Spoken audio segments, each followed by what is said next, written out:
পালোঁ লৈ আছোঁ মোৰ ফ্ৰেমত আহিছে চব ইমান ধুনীয়াকৈ আহিছে মামা নমস্কাৰ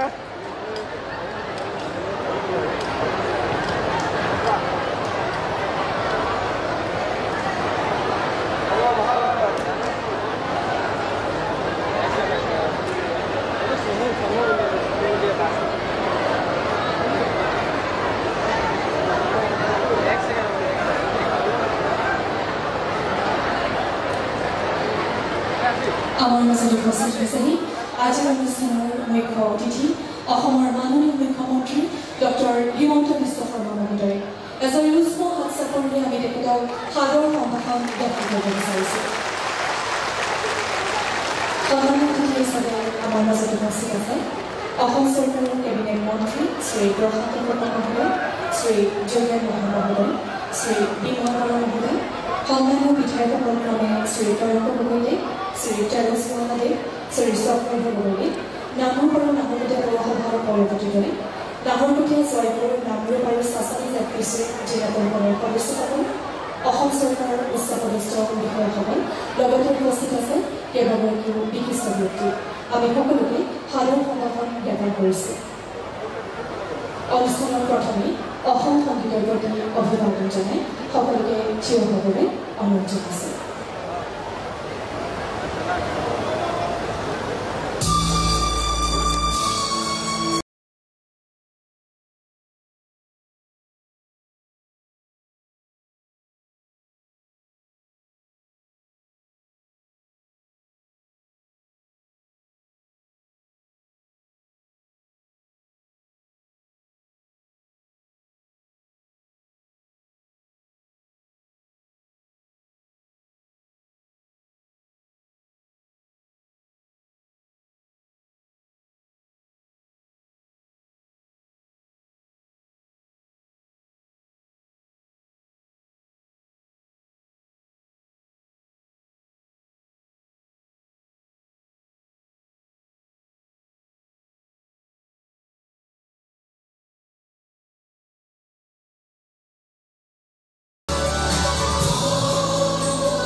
আৰু আহ্বান গ্ৰহণ কৰিবলৈ অনুৰোধ জনাইছে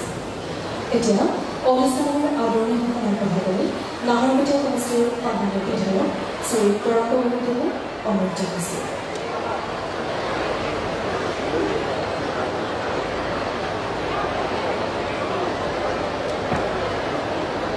সকলোলৈ নমস্কাৰ পোনপ্ৰথমতে মই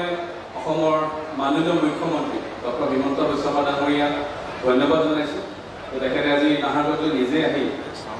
ইমান গৰমত দুটা অনুষ্ঠান কৰি হোৱাৰ ৰাতিপুৱা তেখেত বিশ্ববিদ্যালয় দ্বিতীয়তে অসম মেডিকেল কলেজত গৈ এই তৃতীয় প্ৰগ্ৰেম নাহৰকটীয়ালৈ আহিছে আৰু মই মুখ্যমন্ত্ৰী ডাঙৰীয়াক সকলো নাহৰকটীয়াৰ বাকী হৈ মই আদৰণি জনাইছোঁ আৰু ধন্যবাদ জনাওঁ যে তেখেতে আজি প্ৰায় 130 কোটি টকাৰ মূল্যৰ নাহৰকটীয়াত আধাৰশিলা বা শুভাৰম্ভ কৰিব আহিছে এই অনুষ্ঠানত উপস্থিত আমাৰ ডিব্ৰুগড় জিলাৰ গাৰ্জেন মন্ত্ৰী যোগেন মোহন ডাঙৰীয়া আমাৰ নিচেই কাষৰ টিংখাঙৰ বিধায়ক তথা অসম চৰকাৰৰ মন্ত্ৰী বিমল বৰা ডাঙৰীয়া সকলোৰে শ্ৰদ্ধাৰ মন্ত্ৰী প্ৰশান্ত ফুকন ডাঙৰীয়া তুলিয়াজান সমষ্টিৰ বিধায়ক তেৰছ গোৱালা ডাঙৰীয়া মৰাণ সমষ্টিৰ বিধায়ক চক্ৰধৰ গগৈ ডাঙৰীয়া আমাৰ মাজত উপস্থিত নাহৰকটীয়া সমষ্টিৰ জিলা পৰিষদসকল বিকুল ডেকা ডাঙৰীয়া জিলা সভাপতি দুলাল বৰা ডাঙৰীয়া প্ৰমুখ কৰি নাহৰকটীয়া সমষ্টিৰ বিভিন্ন অঞ্চলৰ পৰা সকলো ৰাইজ আপোনালোককো মই ধন্যবাদ জনাইছোঁ যে ইমান গৰমত মুখ্যমন্ত্ৰী ডাঙৰ গাড়ীৰ পৰা নামিয়ে কৈছে যে ইমান গৰমত ইমান মানুহ যে নাহৰকটীয়াত আহিছে বহুত মানুহ আহিছে আৰু সঁচাকৈ ইমান মানুহ কষ্ট কিয় দিছোঁ আপোনালোকে কষ্ট পাইছে নেকি মই ভাবোঁ এয়া কষ্ট নহয় মুখ্যমন্ত্ৰী ডাঙৰৰ প্ৰতি মৰম যে আমি ৰ'দ বৰষুণ বতাহ একো নেমানো মুখ্যমন্ত্ৰী ডাঙৰ আহিলে আমি সকলো উপস্থিত থাকোঁ হয় নাই মই সকলো নাহৰকটীয়াবাসীয়ে তেখেতক ধন্যবাদ জনাওঁ যে আজি আমি কেতিয়াও নাহৰকটীয়াবাসী হিচাপে সমষ্টিবাসী ভাবিব পৰা নাছিলোঁ যে আমি চাচনি টিকৰাবলী ঘাটৰ পৰা নামৰূপৰ সাৰ কাৰখানালৈ বা দিল্লীঘাট দলঙলৈ যি আমাৰ ইমূৰৰ পৰা সিমূৰলৈকে উন্নয়ন হৈছে কাম হৈছে মই সঁচাকৈ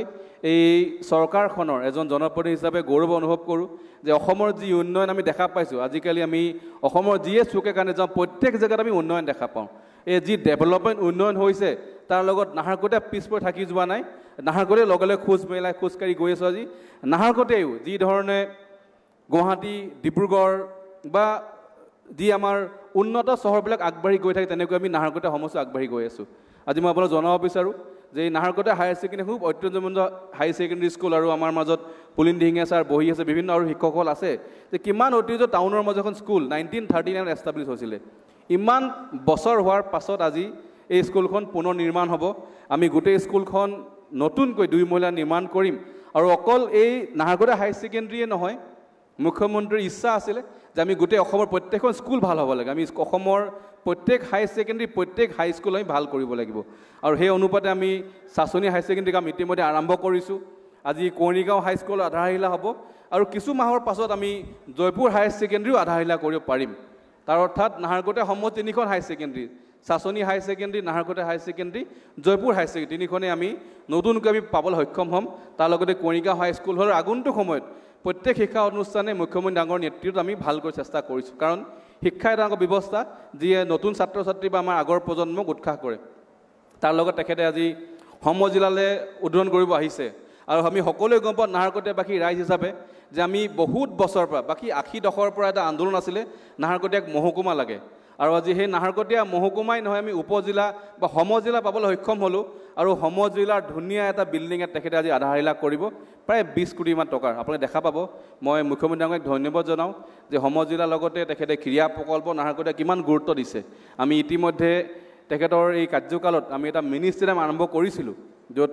ফুটবল বা ছুইমিং পুল বা ট্ৰেক এথলেটিক আছে তাৰ লগতে আজি তেখেতে আমাক এটা নতুনকৈ হকী ষ্টেডিয়াম দিছে আৰু আমি সকলোৱে গম পাওঁ যে নাহৰকটীয়াৰ হকী খেলুৱৈসকলে এটা সময়ত ইণ্ডিয়া লেভেলে খেলিছে আৰু আজি এই ধুনীয়া নতুন গ্ৰাউণ্ড পোৱাৰ পাছত নিশ্চয় আমাৰ নাহৰকটীয়া সমষ্টিৰ ল'ৰা ছোৱালীসকলে ভৱিষ্যতে আমি আৰু ইণ্ডিয়ান টীমত বা অসম টীমত আমি নিশ্চয় স্থান দেখা পাম মই বেছি দীঘলীয়া বক্তব্য নাৰাখোঁ মুখ্যমন্ত্ৰী ডাঙৰীয়া আপোনালোকৰ মাজত গোটেই কথাবিলাক ক'ব কিন্তু মই নাহৰকটীয়াৰ বিধায়ক হিচাপে আপোনাক ধন্যবাদ জনাওঁ আৰু আশা কৰোঁ যে আমি যি উন্নয়ন বা প্ৰগতি গোটেই অসমখনে সমগ্ৰ অসমত হৈ আছে নাহৰকটীয়া পিছ পৰি থকা নাই আমি নাহৰকটীয়াটো আমি তাৰ কাম আৰম্ভ কৰিছোঁ আৰু শেষত আমি সকলোৱে গম পাওঁ যে এই স্থান মিটিং আমি কিয় পাতিছোঁ কাৰণ এই সন্মুখৰ ৰাস্তাটোত এখন প্ৰায় 70 কোটি টকা আৰবি নিৰ্মাণ হ'ব অৰ্থাৎ ৰেলৱে অভাৰব্ৰিজ নিশ্চয় এই অভাৰব্ৰিজ বনাৰ সময়ত আমি অলপ ট্ৰেফিকৰ সমস্যাৰ সন্মুখীন হ'ম আৰু আৰবিখনৰ কাৰণে মই আমাৰ নাহৰকটীয়া চহৰৰ কিছু ব্যৱসায়ী বা কিছু ব্যক্তিয়ে অলপ শংকিত ভাৱ অনুভৱ কৰে যে আমাৰ আৰবি হ'লে ব্যৱসায় কি হ'ব কিন্তু আমি অলপ উদাৰ মনেৰে ভাবিব লাগিব যে অকল মোৰ দোকানখন নহয় আজি যেতিয়া ইয়াত স্কুল চলি থাকে আৰু যেতিয়া আমাৰ ৰেলৱে লাইন পৰে বা আমি দেখা পাওঁ প্ৰায় 1.5-2 কিলোমিটাৰ দীঘল লাইন লাগে আৰু তাৰ অৰ্থাৎ গোটেই এই আৰবিখন নোহোৱাৰ বাবে প্ৰায় 40-50-60 হাজাৰ মানুহে সমস্যাৰ সন্মুখীন হয় বা আমি ট্ৰেফিক জামত ফচোঁ কেতিয়াবা যদি আৰবিখন হৈ উঠে নিশ্চয় আমি আগন্তুক সময়ত দোকান ব্যৱসায় আগবাঢ়ি গৈ থাকে আমি নগাঁৱলৈকে আজি ইমান ধুনীয়াকৈ আমি ৰাস্তা নিৰ্মাণ কৰিছোঁ আমি ডেভেলপ কৰি লৈ গৈ আছোঁ নিশ্চয় আপোনালোকে আগন্তুক সময়ত সকলোৰে ব্যৱস্থা হ'ব আজি গণেশগুৰি গুৱাহাটীৰ যি ফ্লাইঅভাৰ গণেশগুৰিতো ব্যৱসায় কাৰো বেয়া হোৱা নাই অৰ্থাৎ বেছি ভালেই হৈছে আপোনালোকে পজিটিভ মাইণ্ডেৰে ভাবক যে আৰবিখন হোৱাৰ পাছত নিশ্চয় আপোনালোকৰ ব্যৱসায় ভাল হ'ব আৰবিটোত পাৰ্কিং ব্যৱস্থা হ'ব আমাৰ মানুহে খোজকঢ়া পৰিৱেশ হ'ব আৰু মই আশা কৰোঁ যে নাহৰকটীয়াৰ যি উন্নয়ন প্ৰগতিত আপোনালোকে সকলোৱে সহযোগ কৰিছে আগন্তুক সময়ত এনেকৈ সহযোগ কৰিব আশীৰ্বাদ কৰিব এইখিনিকে মই সামৰিছোঁ ধন্যবাদ ভাৰত মাতা কি জয় ধন্যবাদ মহোদয় এতিয়া অসম চৰকাৰৰ মাননীয় মন্ত্ৰী তথা ডিব্ৰুগড় জিলাৰ অভিভাৱক মন্ত্ৰী শ্ৰী যোগেন মোহন দেৱক তেখেতৰ বক্তব্য আগবঢ়াবলৈ অনুৰোধ জনাইছোঁ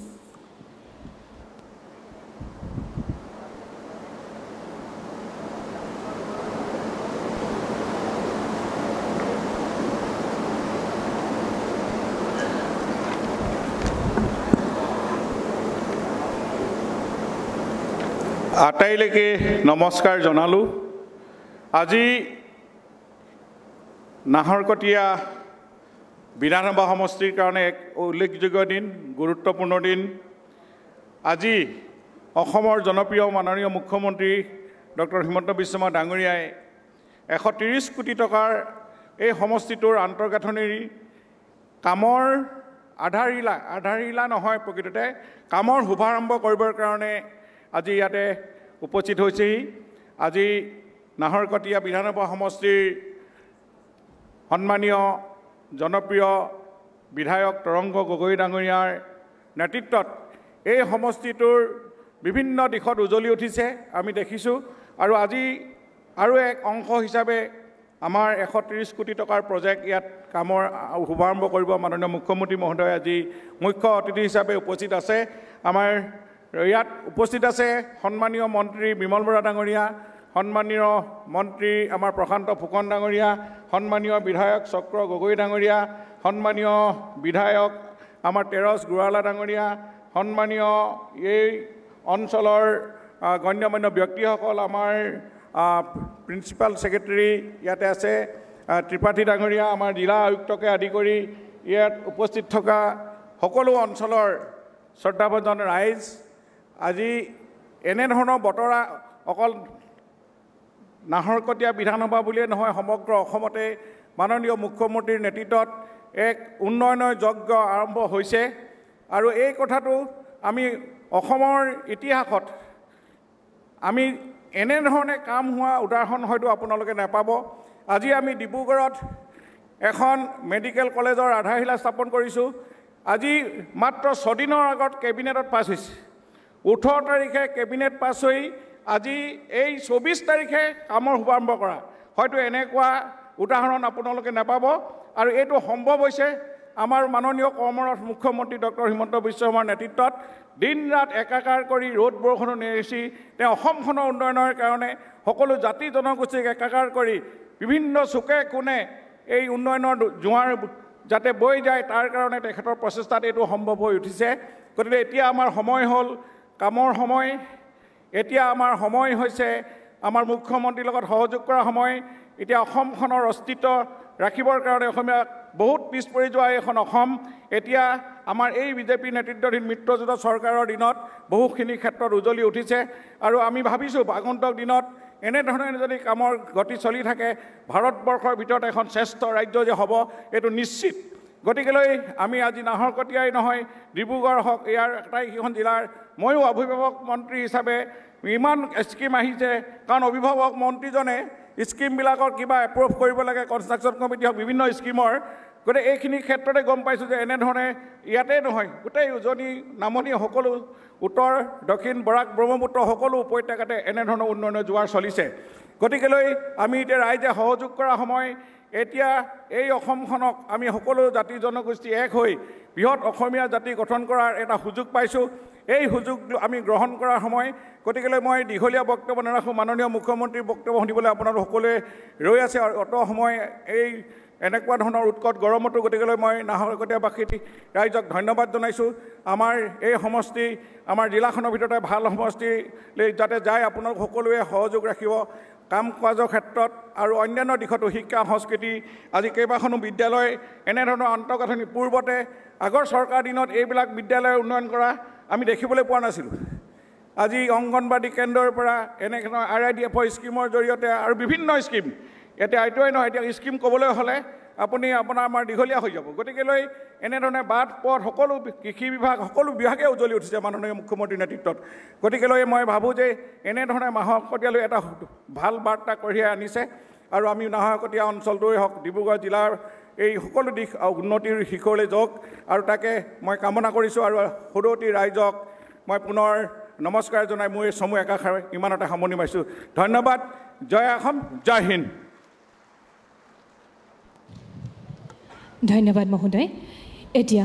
অসম ৰাজ্যিক গ্ৰামীণ জীৱিকা মিছনৰ অধীনত নাহৰকটীয়াত উৎপাদিত কিছু সামগ্ৰী মাননীয় মুখ্যমন্ত্ৰী মহোদয়লৈ আগবঢ়াব সন্মানীয় বিধায়ক শ্ৰী তৰংগ গগৈদেৱে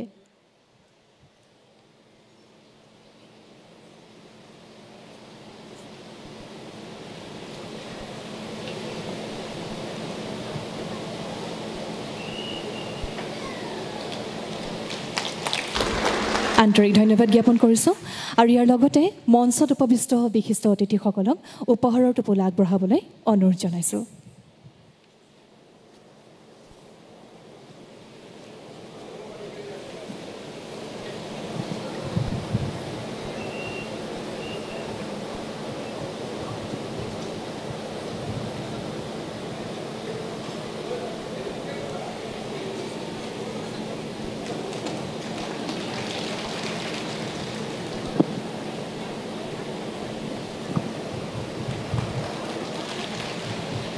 সকলোকে ধন্যবাদ জ্ঞাপন কৰিছোঁ। শ্ৰদ্ধেয় সুধীবৃন্দ, নাহৰকটীয়াত উন্নয়নৰ এক নতুন দিগন্তৰ সূচনাৰে মাননীয় মুখ্যমন্ত্ৰী মহোদয়ে ভাৰ্চুৱেল মাধ্যমেৰে এতিয়া কেইবাটাও প্ৰকল্পৰ আধাৰশিলা স্থাপন কৰিব। মুখ্যমন্ত্ৰী মহোদয়ৰ কৰকমলেৰে এই শুভ কাৰ্যটি সম্পন্ন কৰিবলৈ আমি অনুৰোধ জনাইছোঁ। প্ৰথমে আধাৰশিলা স্থাপন কৰা হ'ব নাহৰকটীয়া সম জিলা আয়ুক্তৰ কাৰ্যালয়।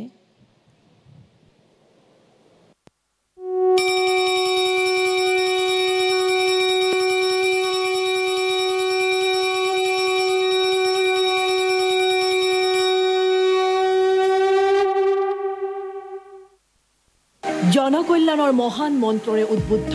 সুদক্ষ কৰ্মযোগী মুখ্যমন্ত্ৰী ডক্টৰ হিমন্ত বিশ্ব শৰ্মাৰ নেতৃত্বত ৰাজ্য আগবাঢ়িছে সৰ্বাংগীন বিকাশৰ নতুন দিগন্তৰ দিশে। সুপ্ৰশাসন ব্যৱস্থাক ৰাইজৰ কাষ চপাই জনসাধাৰণৰ কল্যাণ সাধনৰ অৰ্থে মুখ্যমন্ত্ৰীৰ মানস পুত্ৰৰূপে নাহৰকটীয়াত গঢ়ি উঠিব পঞ্চমহলাযুক্ত সম জিলা কাৰ্যালয়। মুঠ 19.50 কোটি টকা সম্ভাৱ্য ব্যয়েৰে নিৰ্মাণ হ'বলগীয়া এই সম জিলা কাৰ্যালয়ৰ আন্তঃগাঁথনি হ'ব বিশ্বমানৰ আৰু উচ্চ প্ৰযুক্তি সম্পন্ন। এই কাৰ্যালয় ভৱনৰ প্ৰথম মহলাত ৰাজহ চক্ৰ বিষয়াৰ কাৰ্যালয়, ট্ৰেজাৰী, সাব ট্ৰেজাৰী গঢ়ি তোলা হ'ব। দ্বিতীয়, তৃতীয় আৰু চতুৰ্থ মহলাত পঞ্জীয়ক, সহপঞ্জীয়কৰ কাৰ্যালয়, নিৰ্বাচন বিভাগ, সম জিলা আয়ুক্তৰ কোঠা, উন্নয়ন বিভাগ, আবকাৰী, খাদ্য আৰু অসামৰিক যোগান বিভাগ, কনফাৰেন্স হল, কেণ্টিন আদি গঢ়ি তোলা হ'ব। নাহৰকটীয়াৰ বাবে এই প্ৰকল্প হৈ উঠিব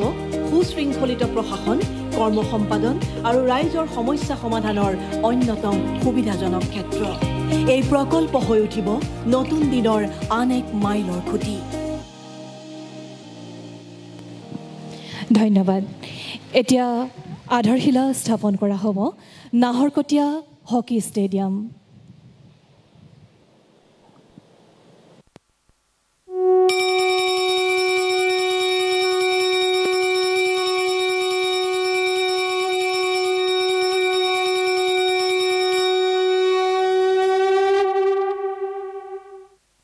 শক্তি, সামৰ্থ্য আৰু প্ৰতিভাৰ সঠিক বিকাশেৰে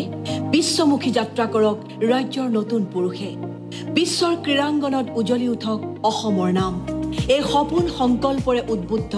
ৰাজ্যৰ অগ্ৰগামী তেজস্বী মুখ্যমন্ত্ৰী ডক্টৰ হিমন্ত বিশ্ব শৰ্মাৰ নেতৃত্বত আৰম্ভ হোৱা নৱজাগৰণৰ অংশ হিচাপে নাহৰকটীয়াত পোখা মেলিছে উন্নয়নৰ আন এক সুৰুজমুখী সপোনে। নাহৰকটীয়াত গঢ়ি উঠিব এক সৰ্বাংগ সুন্দৰ অত্যাধুনিক আন্তঃগাঁথনিৰ হকী ষ্টেডিয়াম। ডিব্ৰুগড়ত অনুষ্ঠিত কেবিনেট বৈঠকৰ কল্যাণকামী সিদ্ধান্ত মৰ্মে আৰম্ভ হৈছে 15.33 কোটি টকা ব্যয় সাপেক্ষ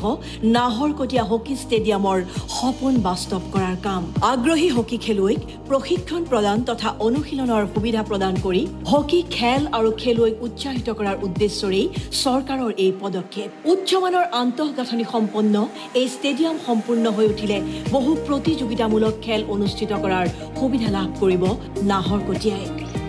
এই ষ্টেডিয়ামত সংলগ্ন হ'ব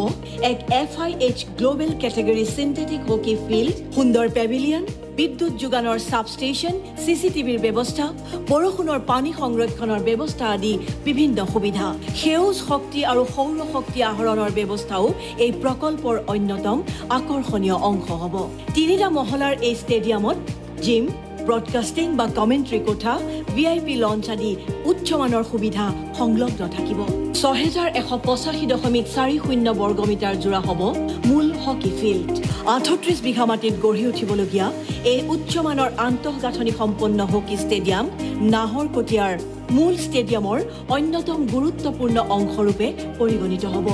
এই বিশাল ষ্টেডিয়াম চৌহদত থাকিব cricket ground, mini stadium, Pavilion, football filled with running track আৰু ছুইমিং পুল। সুধাকণ্ঠই কৈছিল, এই পৃথিৱী এক ক্ৰীড়াংগন, ক্ৰীড়া হ'ল শান্তিৰ প্ৰাংগণ। সঁচাকৈয়ে এয়া হ'ব উত্তৰ পুৰুষৰ বিশ্বমুখী সপোন বাস্তৱ কৰাৰ এক ৰূপোৱালী মঞ্চ। ধন্যবাদ। এতিয়া কুঁৱৰীগাঁও উচ্চ মাধ্যমিক বিদ্যালয় ভৱনৰ আধাৰশিলা স্থাপন কৰা হ'ব।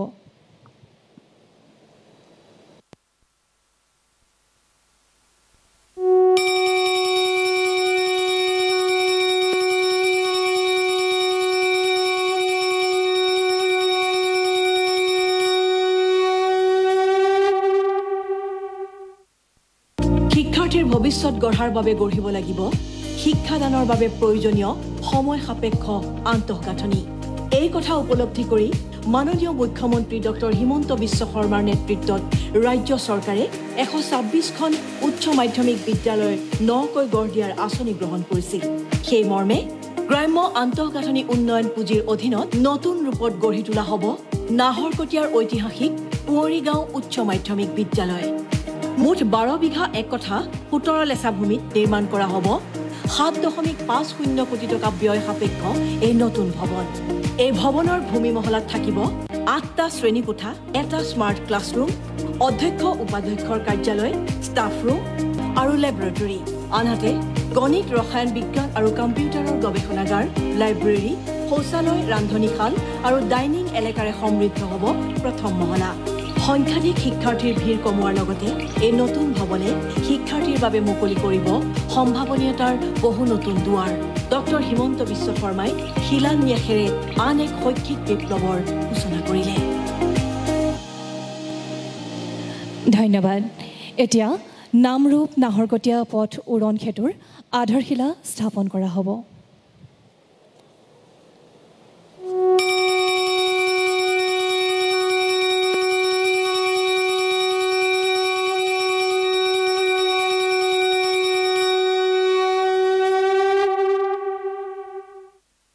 পথ যোগাযোগ ব্যৱস্থাৰ উন্নয়নেৰে অৰ্থনৈতিক বিকাশৰ আন্দোলন।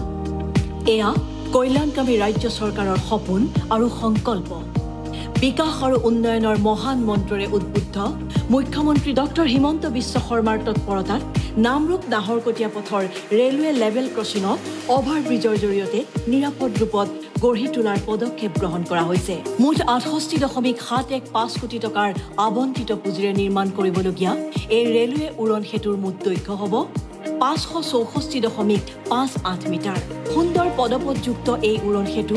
12.50 মিটাৰ বহল হ'ব। 2টা মূৰত থকা ৰেম্প হ'ব 3 মিটাৰ বহল। উঠা আৰু নমা অংশত থাকিব শক্তিশালী আৰ্থৱাল। ৰাজ্য চৰকাৰ আৰু ৰেল বিভাগৰ যৌথ অৰ্থ সাহায্যত নিৰ্মাণ হ'বলগীয়া এই উৰণ সেতুৱে নামৰূপ নাহৰকটীয়াবাসীৰ দীৰ্ঘদিনীয়া অভাৱ পূৰণ কৰি যোগাযোগ ব্যৱস্থালৈ আমূল পৰিৱৰ্তন অনাৰ আশা কৰা হৈছে।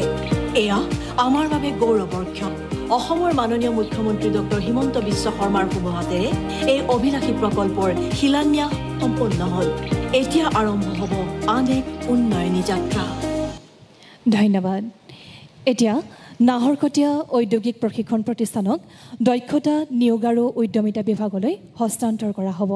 আৰু এই হস্তান্তৰ কাৰ্যসূচীৰ বাবে আমি মঞ্চলৈ আমন্ত্ৰণ জনাইছোঁ PWD বিভাগৰ মুখ্য অভিযন্তা শ্ৰী জুৱেল টিমং মহোদয় আৰু নিয়োগ আৰু কাৰিকৰী প্ৰশিক্ষণ সঞ্চালকালয়ৰ সঞ্চালক শ্ৰী নৰেন্দ্ৰ কুমাৰ চাহদেৱক।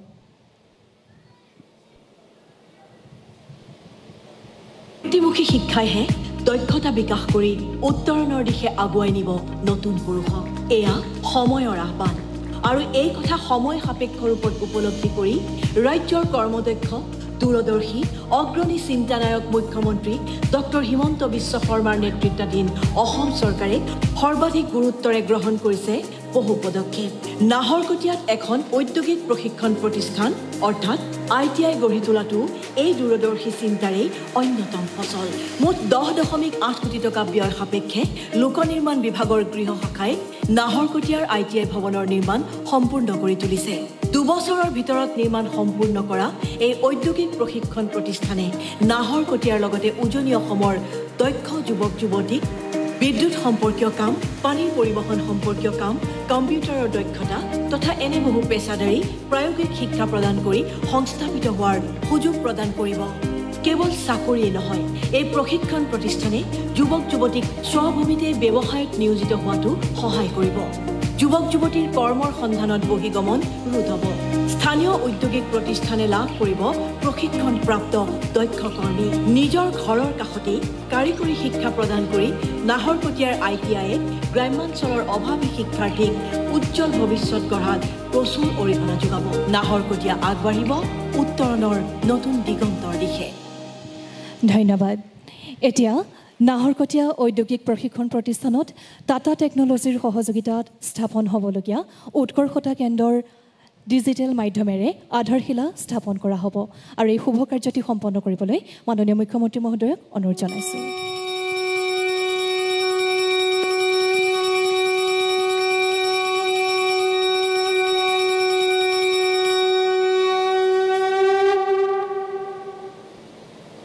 ৰাজ্যৰ যুৱক যুৱতীক সৰ্বতো প্ৰকাৰে সুদক্ষ কৰি উত্তৰণ আৰু উৎকৰ্ষৰ শিখৰত আৰোহণ কৰোৱাই সূৰুযৰ দিশে আগুৱাই নিয়াৰ সপোন ৰাজ্যৰ অগ্ৰণী চিন্তানায়ক মুখ্যমন্ত্ৰী ডক্টৰ হিমন্ত বিশ্ব শৰ্মাৰ তেখেতৰ এই অগ্ৰগামী চিন্তাৰ বাবেই 2022 চনত ৰাজ্য চৰকাৰে টাটা টেকনলজিৰ সৈতে এক বিশেষ বুজাবুজিৰ চুক্তিত স্বাক্ষৰ কৰিছিল সেই মৰ্মে টাটা টেকনলজি আৰু ৰাজ্য চৰকাৰে যৌথভাৱে ITI ৱৰ্কশ্বপসমূহৰ আধুনিকীকৰণ কৰি উদ্যোগ ভিত্তিত বাণিজ্য কৰাত অনুপ্ৰাণিত কৰাৰ প্ৰয়াস আৰম্ভ কৰিলে আৰু সেই প্ৰয়াসৰে অংশ হৈ নাহৰকটীয়াত টাটা টেকনলজিৰ সহযোগত স্থাপন হ'ল এক উৎকৰ্ষতা কেন্দ্ৰ এই কেন্দ্ৰত অনাগত শিক্ষাবৰ্ষত নকৈ সংযোজন কৰোৱা হ'ব কেইবাটাও দীৰ্ঘকালীন আৰু হ্ৰস্বকালীন পাঠ্যক্ৰম টাটা টেকনলজিৰ সহযোগত ITIত গঢ়ি উঠা উৎকৰ্ষতা কেন্দ্ৰত electric vehicle workshop robotic workshop আৰু ভিজিট ক্লাছৰুম আৰু ষ্টুডিঅ' কেইবাটাও লেবৰেটৰী আদিৰে সমৃদ্ধ হ'ব নাহৰকটীয়াৰ ঔদ্যোগিক প্ৰশিক্ষণ কেন্দ্ৰত গঢ়ি উঠা এই উৎকৰ্ষতা কেন্দ্ৰ ভৱিষ্যত প্ৰজন্মৰ বাবে হৈ উঠিব বিকশিত আৰু উজ্জ্বল ভৱিষ্যতৰ অন্যতম কঠীয়াতলী এতিয়াৰে পৰা নতুন পুৰুষৰ কৰ্মময় জীৱনৰ বৰ্ণময় ক্ষেত্ৰ হ'ব এই উৎকৰ্ষতা বিকাশ কেন্দ্ৰ ধন্যবাদ এতিয়া অসমৰ অগ্ৰগামী তেজস্বী মুখ্যমন্ত্ৰী ডক্টৰ হিমন্ত বিশ্ব শৰ্মা মহোদয়ক তেখেতৰ বহুমূলীয়া বক্তব্য আগবঢ়াবলৈ অনুৰোধ জনাইছোঁ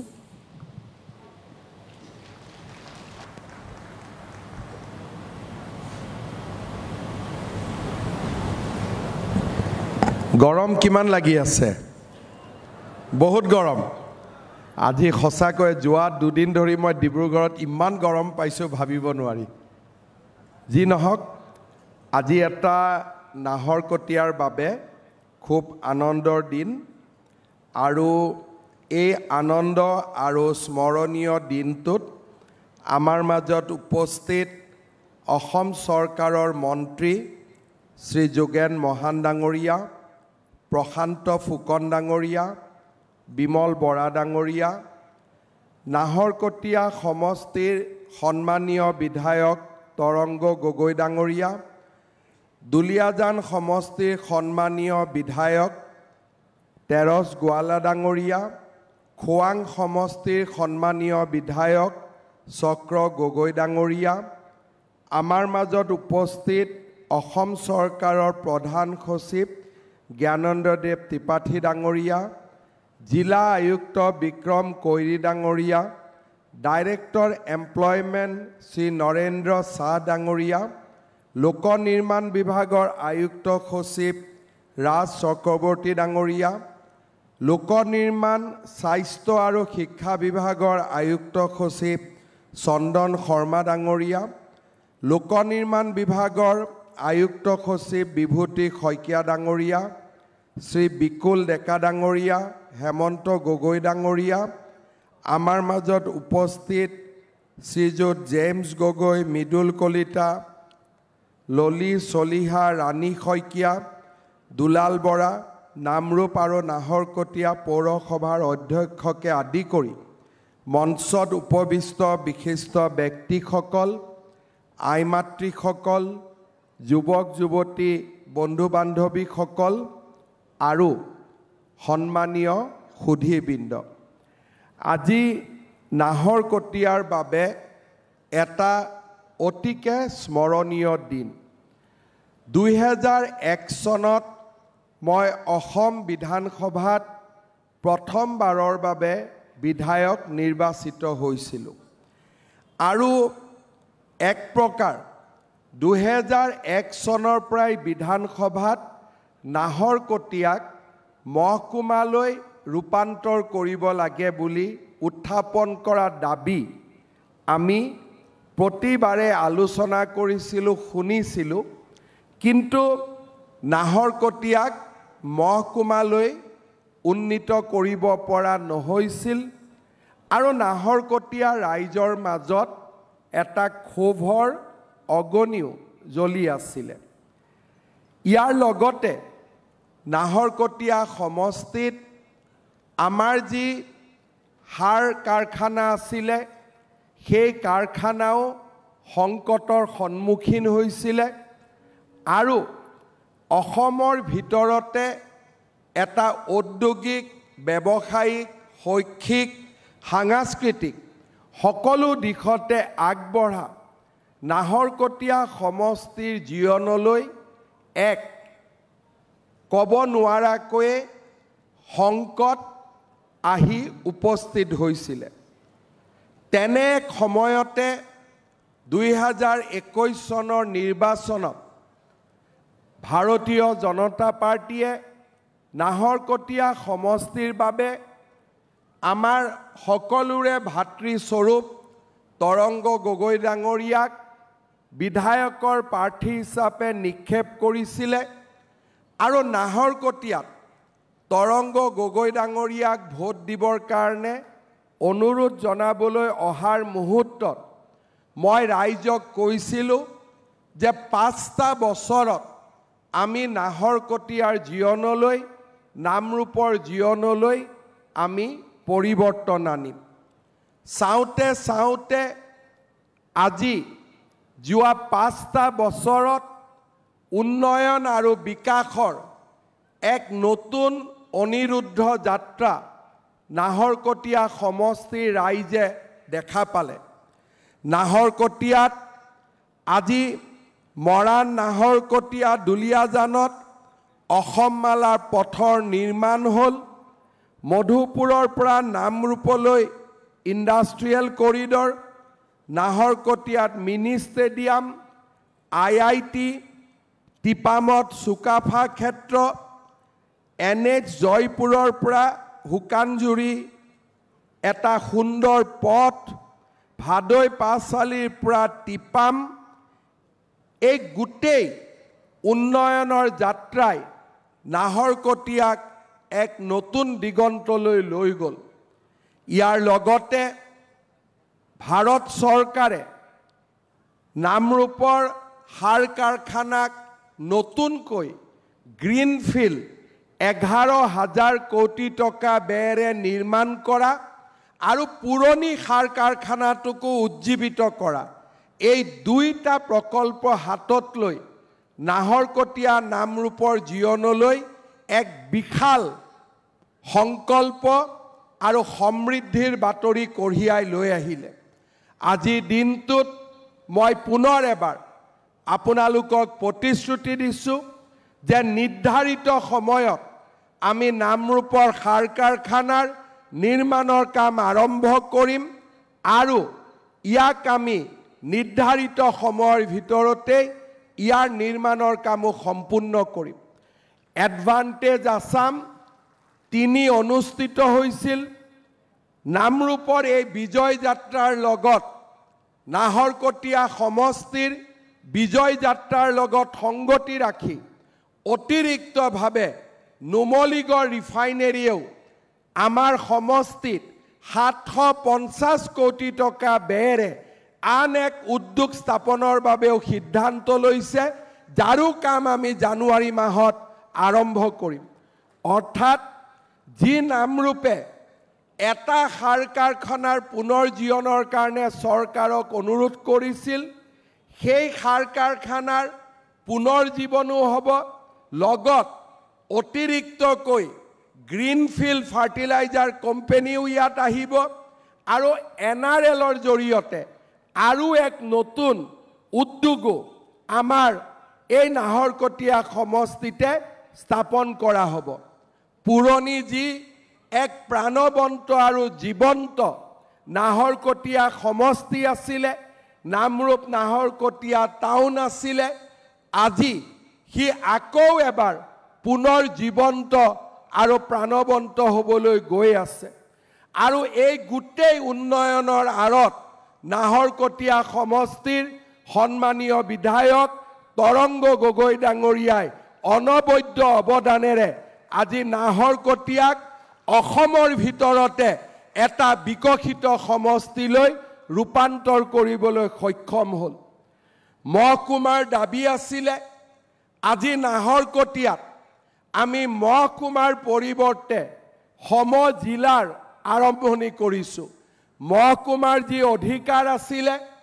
তাতকৈ আৰু বেছি অধিকাৰ প্ৰদান কৰি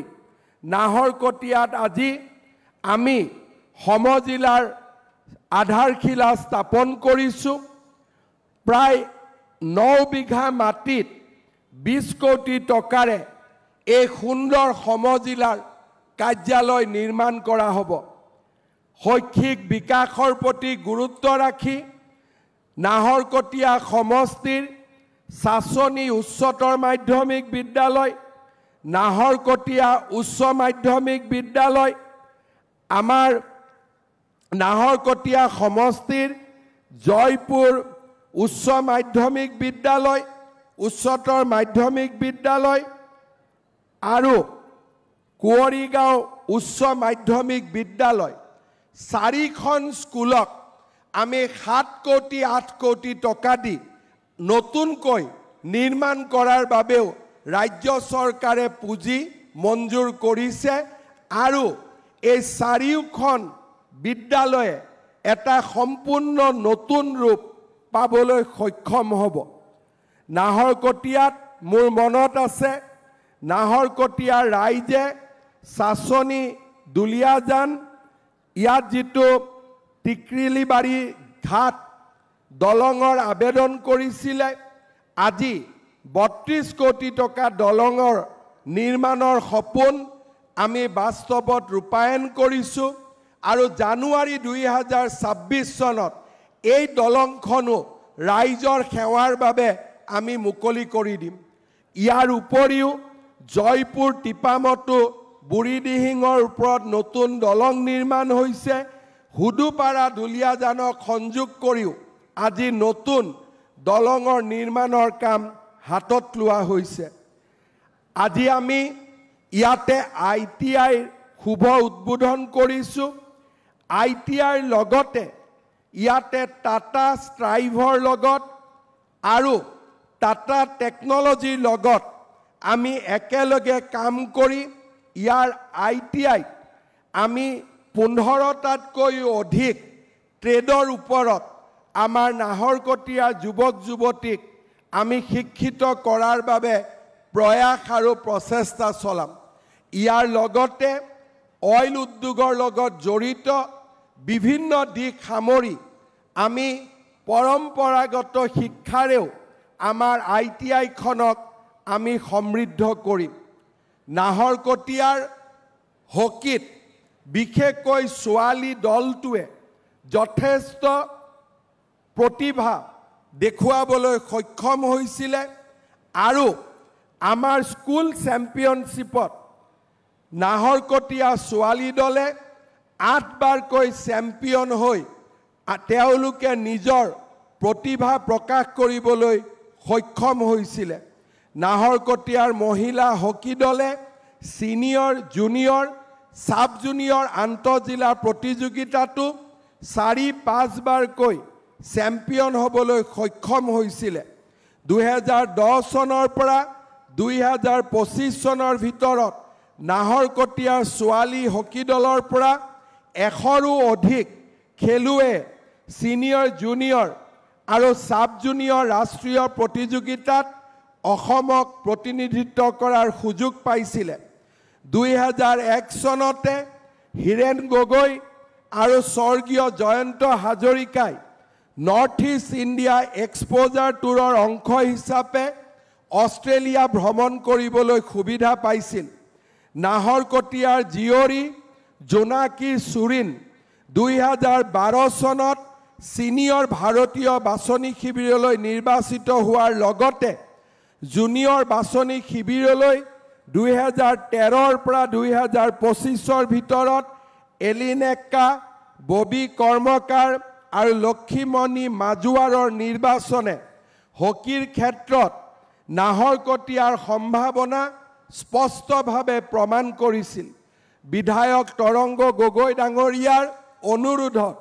আৰু নাহৰকটীয়াৰ ক্ৰীড়া প্ৰতিভাক সন্মান জনাই 2023 চনৰ 30 জানুৱাৰীত ডিব্ৰুগড়ত অনুষ্ঠিত ৰাজ্য চৰকাৰৰ কেবিনেটত আমি নাহৰকটীয়াত হকী ষ্টেডিয়াম নিৰ্মাণৰ সিদ্ধান্ত লৈছিলোঁ। আজি 15.32 কোটি টকা ব্যয়েৰে আমি এই হকী ষ্টেডিয়ামৰ শুভাৰম্ভণি কৰিছোঁ। 840খন আসনযুক্ত এখন আমি ইণ্টাৰনেশ্যনেল ষ্টেণ্ডাৰ্ডৰ চিন্থেটিক হকী ফিল্ড আমি নাহৰকটীয়াত নিৰ্মাণ কৰিব বিচাৰিছোঁ। মই বিশ্বাস কৰোঁ নাহৰকটীয়াৰ চিন্থেটিক হকী ফিল্ডে এই নাহৰকটীয়াৰ পৰাই অনাগত দিনত কোনোবা নহয় কোনোবা এগৰাকী হিমা দাস লভলীনা বৰগোহাঁইৰ জন্ম দিব, তাক মই বিশ্বাস কৰোঁ। শ্ৰদ্ধাৰ ৰাইজ, আজি নাহৰকটীয়াৰ আন্তঃগাঁথনি নিৰ্মাণৰ ক্ষেত্ৰতো আৰু এক শক্তিশালী খোজ আমি আগবঢ়াবলৈ ইয়াত সমবেত হৈছোঁ। নামৰূপ নাহৰকটীয়া পথত থকা ৰেলৱে অভাৰব্ৰিজত আমি এখন উৰণ সেতু নিৰ্মাণৰ প্ৰস্তাৱ কৰিছোঁ। 600 মিটাৰ দৈৰ্ঘ্যৰ এই উৰণ সেতু নিৰ্মাণত ৰাজ্য চৰকাৰ আৰু কেন্দ্ৰীয় চৰকাৰে প্ৰায় 68.71 কোটি টকা ব্যয় কৰিব। 2 বছৰৰ ভিতৰত এই প্ৰকল্পৰ কাম আমি সম্পূৰ্ণ কৰিম। আৰু মোৰ অভিজ্ঞতাৰে মই ক'ব পাৰোঁ, গুৱাহাটীতো যেতিয়া আমি মালিগাঁৱত, চানমাৰীত, গণেশগুৰিত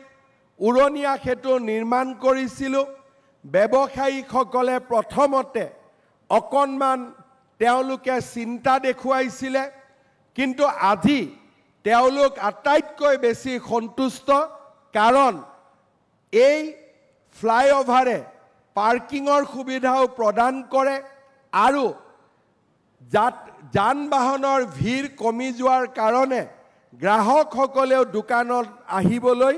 ইচ্ছা প্ৰকাশ কৰে। চানমাৰীৰ পৰা গণেশগুৰিলৈ ফ্লাইঅভাৰ হোৱাৰ পিছত তাৰ ব্যৱসায়ীসকলৰ ব্যৱসায় দুগুণে বৃদ্ধি হৈছিলে। যোৰহাটতো প্ৰথমতে ব্যৱসায়ীসকলে আপত্তি কৰিছিলে। আজি যোৰহাটৰ ব্যৱসায়ীসকলেও উৰণ সেতুৰ পৰা পাব পৰা ইতিবাচক সঁহাৰিৰ বাবে আমাক সম্পূৰ্ণ সহযোগিতা আগবঢ়াইছে। মই আমাৰ ইয়াত ব্যৱসায় কৰা ব্যৱসায়ীসকলক এটাই জনাব বিচাৰিম যে আমাৰ যি অভিজ্ঞতা, সেই অভিজ্ঞতাই ৰাজ্যত আমি 70খনতকৈও বেছি উৰণীয়া সেতু নিৰ্মাণ কৰিছোঁ আৰু অভিজ্ঞতাই আমাক প্ৰমাণ কৰিছে যে উৰণীয়া সেতুৱে দোকানৰ বা ব্যৱসায়ীৰ ব্যৱসায় কম নকৰে, বৰঞ্চ বৃদ্ধিহে কৰে। আৰু মই বিশ্বাস কৰোঁ যে নাহৰকটীয়াতো আমি একেই ফলাফল নিশ্চিতভাৱে দেখা পাম। আজি আমাৰ মঞ্চত কেইবাগৰাকীও বিধায়ক আছে আৰু মোৰ বক্তব্যও অসমৰ বিভিন্নজন বিধায়কে শুনিব। তাৰ পিছত তেওঁলোকে এটাই কথা ক'ব যে দাদা আপুনি তৰংগক বেছি মৰম কৰে কাৰণে গোটেইবোৰ আজি নাহৰকটীয়াতে দি থৈ আহিলে। কিন্তু মই বিশ্বাস কৰোঁ যে অসমৰ এখন প্ৰাচীন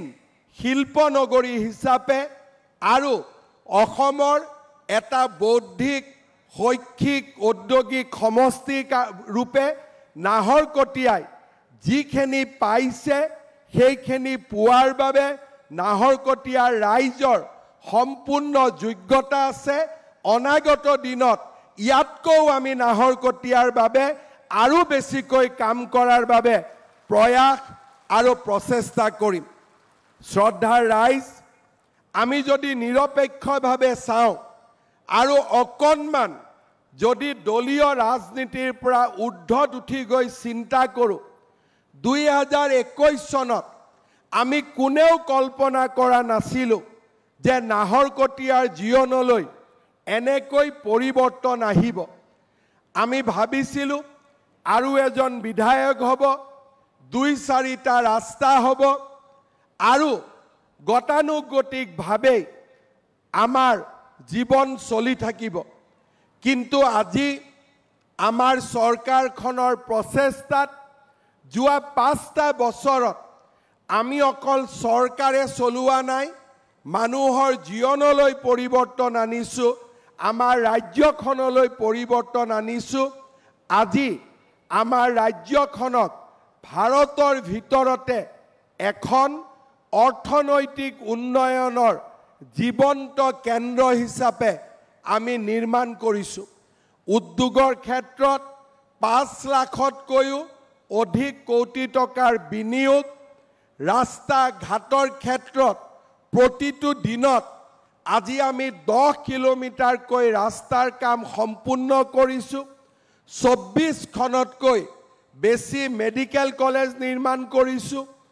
ৰাজ্য চৰকাৰে দায়িত্ব লোৱাৰ পিছত 13খনকৈ নতুন বিশ্ববিদ্যালয় ব্ৰহ্মপুত্ৰৰ ওপৰত দলং ৰেলৱেৰ ওপৰত দ্বৈত ৰেলপথ ইলেক্ট্ৰিক্সৰ জৰিয়তে ৰেল আৰু আসাম পেট্ৰকেমিকেলছৰ দৰে বহুত নতুন নতুন উদ্যোগেৰে সৈতে আজি আমাৰ ৰাজ্যখনক আমি এখন জীৱন্ত আৰু প্ৰাণবন্ত ৰাজ্যলৈ ৰূপান্তৰ কৰিলো আন্দোলন বোমা গুলি গ্ৰেনেডৰ ধোঁৱাৰে যিখন অসমৰ আকাশ কলিয়া মেঘে ঢাকি থৈছিলে সেই আকাশখন আজি কলিয়া মেঘ আঁতৰি সূৰুজৰ নতুন কিৰণেৰে আজি আমাৰ জাতিটোৰ জীৱনলৈ এক নতুন আলোক কঢ়িয়াই আনিছে ধুবুৰীৰ পৰা শদিয়ালৈ শিলচৰৰ পৰা জোনাইলৈ সমগ্ৰ ৰাজ্যত আজি উন্নয়নৰ দুৰন্ত যাত্ৰা শান্তি আৰু সমৃদ্ধি আৰু সমন্বয়ৰ এখন নতুন ইতিহাস আজি আমি যোৱা 5টা বছৰত লিখিবলৈ সক্ষম হৈছিলো আন্দোলন বন্ধ ধৰ্মঘটৰ এই অসমখনত আজি আমি আৰ্টিফিচিয়েল ইন্টেলিজেন্স আজি আমি মেচিন লাৰ্নিং আজি আমি এইখন অসমত কোৱান্টাম ফিজিক্সৰ কথা কোৱাৰ এটা পৰিবেশ আমি নিৰ্মাণ কৰিছো ৰাজ্যৰ চাৰিওফালে আজি যুৱক যুৱতীৰ মাজত আমি আশাৰ এক নতুন সঞ্চাৰ কৰিবলৈ সক্ষম হৈছো প্ৰায় 2 লাখ চৰকাৰী চাকৰিক স্বচ্ছতাৰে প্ৰদান কৰি অসমৰ জনজীৱনৰ পৰা আমি দুৰ্নীতিৰ যিমান অখুৱা প্ৰভাৱ আছিল এই গোটেইবিলাকক অতৰাবলৈ আজি আমি সক্ষম হৈছো মুখ্যমন্ত্ৰীৰ আত্মনিৰ্ভৰশীল অসম আঁচনি আদিৰ জৰিয়তে অসমৰ যুৱক যুৱতীৰ মাজত আমি নতুন আশাৰ সৃষ্টি কৰিবলৈ সক্ষম হৈছো আজি আমাৰ ৰাজ্যখনত দৰিদ্ৰ আৰু মধ্যবিত্ত জনগণৰ বাবে চৰকাৰী আঁচনিসমূহে এক আশাৰ কিৰণ হিচাপে থিয় দিছে আজি আমাৰ ৰাজ্যখনত অৰুণোদয় 3 আঁচনি যাক আমি 17 ছেপ্টেম্বৰৰ পৰা ৰূপায়ণ কৰিম অসমৰ 38 লাখ পৰিয়ালে অৰুণোদয় 3 আঁচনিৰ জৰিয়তে মাহত 1250 টকাকৈ পাবলৈ সক্ষম হ'ব ইয়াৰ লগে লগে যিসমূহ পৰিয়ালে অৰুণোদয় আঁচনি পাব সেই পৰিয়ালসমূহে যেতিয়া গেছ কিনিব তেওঁলোকে গেছৰ বাবতো আৰু 250 টকা বেংকৰ একাউণ্টত লাভ কৰিব অৰ্থাৎ 1250 টকা অৰুণোদয়ৰ কাৰণে পাব আৰু যেতিয়াই পৰিয়ালটোৱে গেছ কিনিব সেই গেছ কিনাৰ লগে লগে গেছৰ সাবসিডি হিচাপে আৰু 250 টকা তেওঁলোকৰ বেংক একাউণ্টত আমি দিয়াৰ বাবে সিদ্ধান্ত গ্ৰহণ কৰিছো আমাৰ ৰাজ্য চৰকাৰে ৰাজ্যৰ 40 লাখ মহিলাক উদ্যমিতা আঁচনিৰ জৰিয়তে আমি তেওঁলোকক এণ্টাৰপ্ৰেনিয়ৰ কৰিবৰ বাবে সিদ্ধান্ত লৈছোঁ আৰু 21 আগষ্টৰ পৰা প্ৰত্যেক মাহতেই 20টা 30টাকৈ সমষ্টিত আমি মহিলাসকলৰ আত্মসহায়ক গোটৰ সদস্যসকলক 10,000 টকা বিলাবৰ বাবেও বা প্ৰদান কৰাৰ বাবেও আমাৰ যি আঁচনি সেই আঁচনি আমি 21 আগষ্টৰ পৰা বাস্তৱত ৰূপায়ণ কৰাৰ কামত আমি আগবাঢ়িম। এই বছৰৰে অক্টোবৰ মাহত 1 লাখ যুৱক যুৱতীয়ে মুখ্যমন্ত্ৰীৰ আত্মনিৰ্ভৰ অসম আঁচনিৰ জৰিয়তে ব্যৱসায় আদি কৰাৰ বাবে 2 লাখ টকাকৈ লাভ কৰিব। এই বছৰৰ 10 অক্টোবৰ তাৰিখে প্ৰায় 60,000 যুৱক যুৱতীয়ে চৰকাৰী চাকৰি লাভ কৰিব। এই বছৰতে এনে ধৰণৰ ইনফ্ৰাষ্ট্ৰাকচাৰৰ পৰা আৰম্ভ কৰি দৰিদ্ৰ লোকৰ কল্যাণৰ পৰা যুৱক যুৱতীসকলৰ বাবে আমি এক নতুন পৰিৱেশ নিৰ্মাণৰ বাবে যি চেষ্টা কৰিছিলোঁ তাক আজি আমি ধৰাতললৈ লৈ আহিম। মই তৰংগ গগৈ ডাঙৰীয়াক সুধিছিলোঁ আমাৰ নাহৰকটীয়াৰ কিমান পৰিয়ালে অৰুণোদয়ৰ দ্বাৰা উপকৃত হ'ব। 29,000 পৰিয়াল অৰুণোদয় আঁচনিৰ জৰিয়তে উপকৃত হ'ব। মহিলা উদ্যমিতা আঁচনিটো 30,000 মহিলা উপকৃত হ'ব। এটিকলি দুটিপাত আঁচনিৰ জৰিয়তে বাগিচাৰ মজদুৰ সমাজে 200 বছৰৰ চাহ উদ্যোগৰ সফল সমাপ্তিৰ স্বীকৃতিও লাভ কৰিব। আমাৰ ৰাজ্যত কেতিয়াও মই 25 বছৰ মই নিজে বিধানসভাত আছোঁ আৰু তাৰ লগে লগে ৰাজ্যৰ সামাজিক জীৱনত বহু বছৰৰ পৰা মই জড়িত হৈ আছোঁ। কেতিয়াও কোনো দিনেই কেন্দ্ৰীয় চৰকাৰ আৰু ৰাজ্য চৰকাৰ দুইখন চৰকাৰে ইমানবিলাক আঁচনি আৰু উন্নয়নমূলক কাম হাতত লোৱাৰ কোনো উদাহৰণ আমাৰ ৰাজ্যত আগতে কেতিয়াও প্ৰতিষ্ঠা হোৱা নাছিল। মই বিশ্বাস কৰোঁ এয়া অসমৰ নৱজাগৰণৰ সময়। এয়া এক নতুন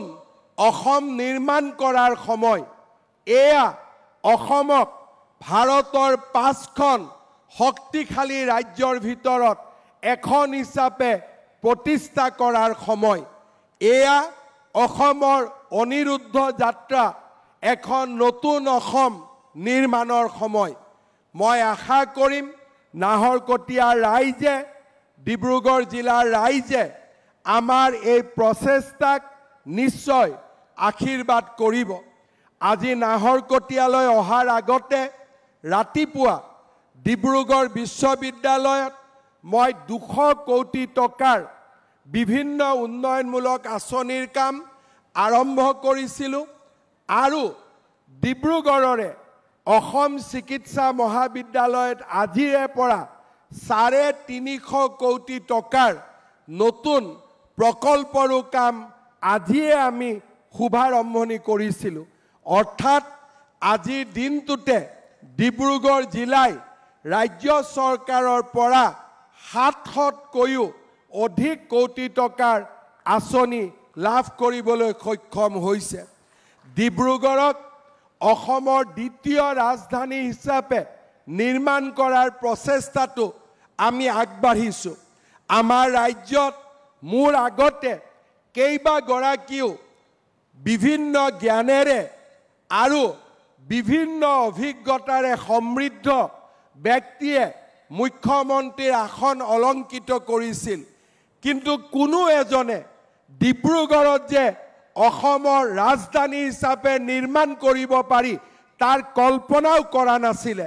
কিন্তু আজি প্ৰধানমন্ত্ৰী মোদী ডাঙৰীয়াৰ আশীৰ্বাদত আমি ডিব্ৰুগড়ক অসমৰ দ্বিতীয় ৰাজধানী হিচাপে নিৰ্মাণ কৰাৰ পথত আগবাঢ়িছোঁ, যিয়ে